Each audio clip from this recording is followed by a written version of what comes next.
Okay, I wanted to talk about eBay real quick. I went into a position on Monday of shorting eBay, and the mechanism that I used was put options.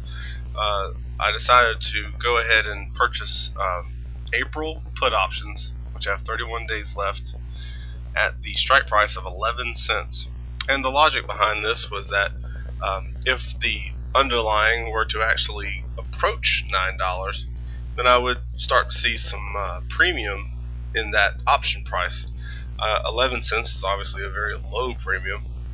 However, if you get closer to the money, that premium starts to go up, even though you're not actually crossing over the $9 level. So I'll show you this a little bit more later with the analyzer, but basically there was a long-term trend line here, and we were touching it.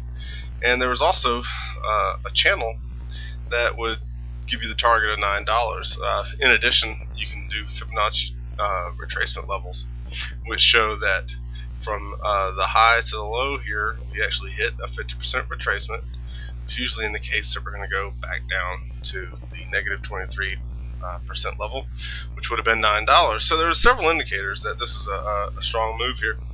However, it looks like we've had a break in the logic, and this is looking like a high and tight flag formation. If that's the case, then we can expect this price to jump up to about the $14 level. It's the same height basically as the original flagpole from this point to that point. In order to compensate for the loss, the put options were very cheap, so the loss is not that hard to handle. But in order to compensate and even maybe make some money, and turn lemons into lemonade here, we can go ahead and buy call options at the $14 price. So if you want to get real aggressive, we could sell the put options and then buy the call option.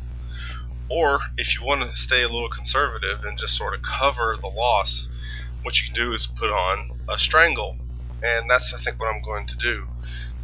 If we analyze this move, what you can see is that the current situation is looking pretty grim. If it does in fact go to 14, according to the green line there, which is the price at expiration, you lose $11 per contract and plus commissions.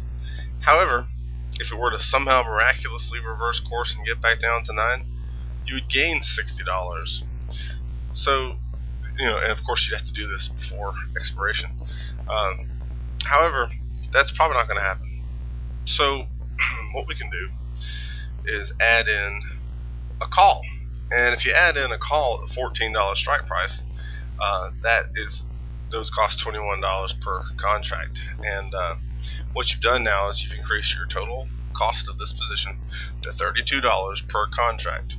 However, the good thing about this is that now if it does go up to 14 as predicted, you are making a $55 profit. And if it does go down to 9, you're still going to make a $40 profit. So if it goes either way, you make a little money. So the risk here, obviously, is that if it doesn't go to either of these targets in the 30 days, then you lose the money. You lose $32 instead of just losing $11.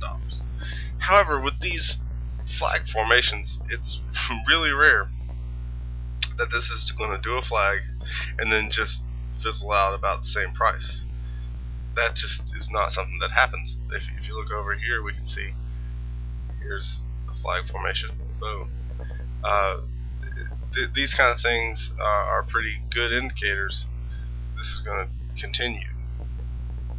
So I'm going to restructure my position and try to take advantage of the relatively low entry prices for these options, and hopefully I'll make a little bit of profit on either side, instead of just taking a straight loss.